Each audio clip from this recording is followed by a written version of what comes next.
کبھی کبھی انگیج ہونا پڑتا ہے.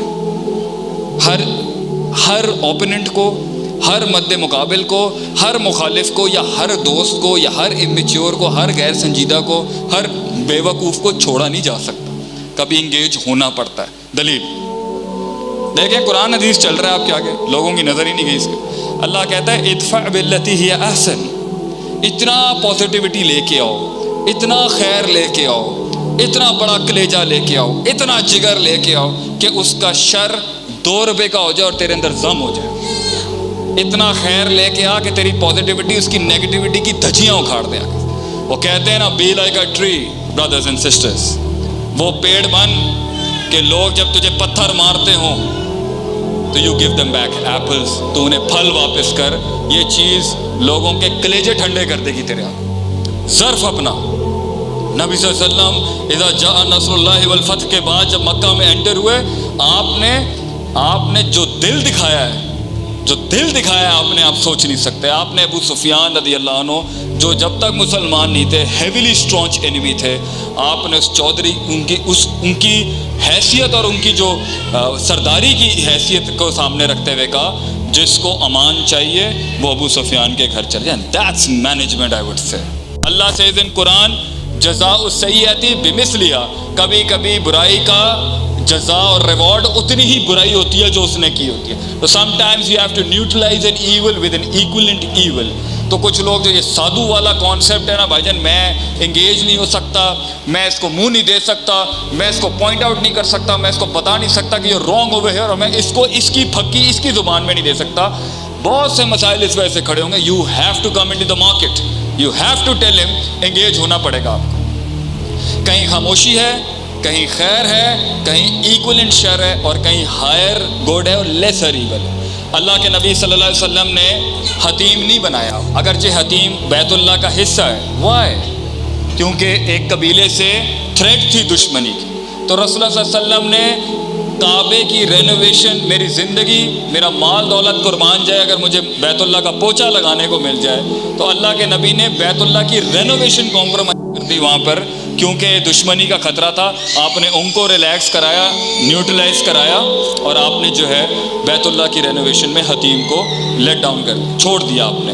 اسی طرح صلح حدیبیہ کے اندر 10 سال کا سیز فائر مل رہا ہے آپ سے سب کو، 10 years of سیز فائر. جب میں جانتا ہوں کہ یار میرے میں دم ہے، جب میں جانتا ہوں میرے پاس اللہ کا دیا ہوا علم ہے، جب میں جانتا ہوں میرے پوٹینشیل ہے معاشرے کو ہلانے کا، جب میں جانتا ہوں میرے پاس کانٹینٹ ہے، جب میں جانتا ہوں میرے پاس جنگیں ہیں، جب میں جانتا ہوں میرے پاس سلطنت ہے، جب میں جانتا ہوں کہ میری پازیٹیوٹی اور میرا جو کانٹینٹ مینجمنٹ ہے وہ ہلا سکتا ہے سسٹم کو، مجھے فضول کی بات اور فضول کی لڑائی کیوں لینی چاہیے؟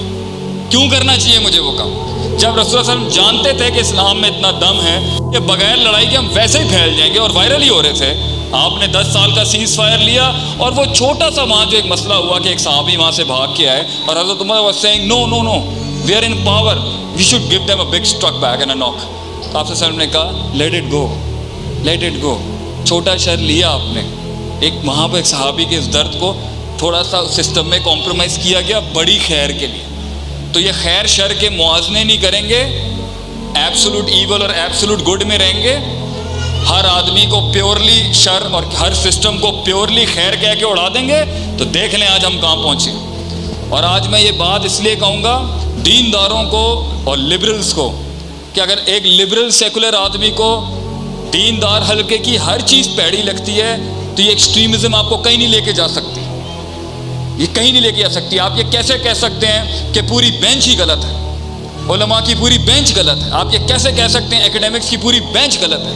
Islamic jurisprudence, Islamic spirituality, Islamic فقہ، اسلامک ایگزیجسس، فتاوا، اور جو 1400 سال سے جو خدمت کی ہے اس علم کی، آپ سب کو اڑا کے پھینک دیں گے اگرچہ اس میں کچھ گندے آنڈے آپ کو لگتے ہیں. It's wrong. اور میں دیندار بینچ کو بھی یہ کہوں گا کہ اگر لبرل ویلیوز کی جو سارے جو کچھ تو بہت ہی ایکسٹریم ورژن کے ہیں، جو ٹرانسجینڈر اور یہ ہومو سیکشول رائٹس تک چلے گئے، مگر اگر آزادی کا ایک سٹرینڈ جو بہت ایکسٹریم ورژن کا ہے، مگر کیا ہم آزادی فکر کے حق میں نہیں ہیں؟ کیا ہم فریڈم آف وومن پہ بات نہیں کرنا چاہتے؟ کیا اسلام وومن رائٹس پہ بات نہیں کرتا؟ کیا اسلام کیا ان جانوروں کے حقوق؟ میں بوٹینیکل ورلڈ کی پریزرویشن پہ اسلام سے دلائل لا کے دے سکتا ہوں کہ اسلام تو پلانیٹیرین لائف کی پریزرویشن پہ کھڑا ہوا تھا. ہم دنیا آسمان زمین کے مسائل کو دیکھنے آئے تھے. انسانی حقوق تو بہت وہ تو پہلے ہی ختم ہو جاتے ہیں. حقوق العباد, حقوق الحیوان, حقوق النباتات, حقوق الشجرات, حقوق الحشرات, یہ کہاں جائیں گے کہ ایک مچھر بھی نہیں مارنا آپ نے غیر ذمہ داری کے ساتھ. تو اگر ہم ایک دوسرے کی ایکسٹریم ویلیوز پہ جا کے ایک دوسرے کو لیں گے تو دیکھ لیں دو کلٹ بنے, وہ ان کی بوتھ نہیں دیکھنا تو دے دو وہ نصیب دیں, اور اس افتراق کا فائدہ تیسری پارٹی اٹھاتی ہے. تو یہ اصولوں کے ساتھ جو میں نے 6-7 آج بیان کیے ہیں, میرے خیال نماز کا وقت ہو گیا, لوگوں کا پڑھنا بھی ہے, اس میں اور بہت کچھ ہے, مگر گراؤنڈ ریالٹیز کے اوپر انشاءاللہ میں آئندہ لاہور آؤں گا تو ایک بڑا ورک شاپ رکھوں گا 3-4 گھنٹے کا, اسٹریٹجیز کو اور نبوی منہج کے انقلاب کو گراؤنڈ ریالٹیز پہ کھولنے کا کہ کیسے ممکن ہوا تھا اور پھر کیسے آسمانی معجزات ہوئے تھے.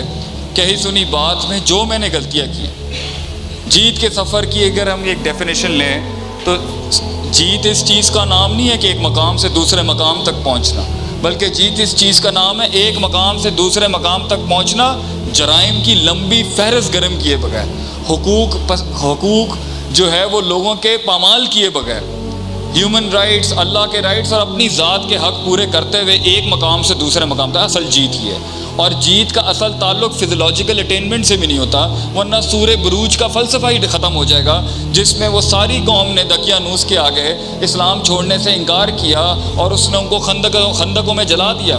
تو فزیولوجیکلی سارے مسلمان جلا دیے گئے خندق میں, بٹ اللہ سے ذالک الفوز الکبیر, یہ it is not a success, it is indeed a great success at that time. تو جیت کا تعلق ویلیوز سے ہوتا ہے, اسپرچویلٹی سے ہوتا ہے, اپنے نظریات سے ہوتا ہے, اپنے اصولوں سے ہوتا ہے, اور وہ لیگیسی اگر آپ کا جسم قربان بھی ہو جائے اس میں, وہ لیگیسی زندہ ہے تو آپ تب بھی جیت گئے. By the end of the day اگر آپ اپنے آپ سے ملاقات کر کے بیٹھے ہیں, لاسٹ لائنز, اور اپنے رب سے ملاقات کر کے بیٹھے ہیں اور آپ لوگوں کی محتاجی سے آزاد ہو چکے ہیں, اور اللہم انی اسألک الہدی والتقی والعفاف والغنی, اور غنا اللہ نے آپ کو نصیب کیا. دنیا کی سب سے بڑی دولت کیا ہے؟ غنا. کہ اگر آپ لوگ, اللہ غنی ہے نا, کہتا ہے سب سجدے کرتے ہیں مجھے کوئی فرق نہیں پڑتا, سب میرا انکار کرتے ہیں مجھے کوئی فرق نہیں پڑتا. یہ غنا اگر انسان کو نصیب ہو جائے نا کہ میں آپ کے ساتھ رہنا چاہتا ہوں, میں آپ کے ساتھ کام کرنا چاہتا ہوں, لیکن آپ سارے بھی اگر یہاں پر آگ کے انگارے رکھ کے میرے آگے بیٹھ جائیں گے, it doesn't matter to me, کیونکہ میں اپنے آپ کو جانتا ہوں اور میں اپنے رب کو جانتا ہوں, اور اینڈ کے اندر میں اس سٹوری کے اینڈ میں اپنا رب لے کے جاؤں گا اپنے گھر میں, اور اگر گھر بھی چھین لے گئے تو آسمان زمین پہ اپنا رب میرے ساتھ ہوگا. وَهُوَ مَعَكُمْ أَيْنَمَا كُنتُمْ, اللہ بندے کے ساتھ ہوتا ہے جہاں وہ ہوتا ہے. It doesn't metre. تو یہ کوئی دنیا میں, یہ اللہ کی دنیا ہے, یہیں بنانا ہے, یہیں چھوڑ کے جانا ہے, عمل کی پوٹلی آگے جائے گی, کچھ چلا بھی گیا سو واٹ, آپ کی جاگیر تھوڑی تھی. اور اگر کچھ ہارنسڈ ہو کے وَسَخَّرَ لَكُم مَا فِي السَّمَاوَاتِ وَمَا فِي الْأَرْضِ جَمِيعًا کے تحت اگر آپ کے اللہ نے آپ کی ہاتھ میں اپنی سلطنت کا کچھ حصہ دیا ہے, take it as a blessing, استعمال کریں اس کو صحیح طریقے سے, پازیٹیولی اس کے آؤٹ کمز نکالیں and hand it over to the world. نہیں بھی کریں گے تو آپ کے ہاتھ سے اللہ کسی اور کو ہی دے گا, یا آپ کی اولاد کے پاس جائے گا, یا ویسے ڈسٹریبیوٹ ہو جائے گا. آپ سے تو سوال کیا جائے گا مجھ سے, جسم دیا کیا کیا, پیسہ دیا کیا دیا, حسن دیا کیا کیا, جوانی دی کیا کیا. یہ پروڈکٹیوٹی کے سوال ہیں. اللہ تعالیٰ میری کہی سنی بات میں جو غلطیاں تھیں وہ ساری غلطیاں میری تھیں بھائی جان. جو غلطیاں میں نے آج کے لیکچر میں کی ہیں نا وہ سب میری تھی. میں اسے معافی بھی مانگتا ہوں, اون بھی کرتا ہوں. جو حق بیان کیا وہ کل بھی قوم کا تھا, اللہ کا دیا ہوا حق تھا, اللہ کا تھا, اللہ کا ہی رہے گا. اللہ تعالیٰ آپ لوگوں کو اپنی زندگیوں میں اس مایہ ناز معیار تک پہنچنے کی توفیق عطا فرمائے جہاں ہم نہیں پہنچ سکے. وآخر دعوانا الحمدللہ رب العالمین. جزاکم اللہ. کیوں یہ کرنا ہے, کوئی سوال جواب کرنے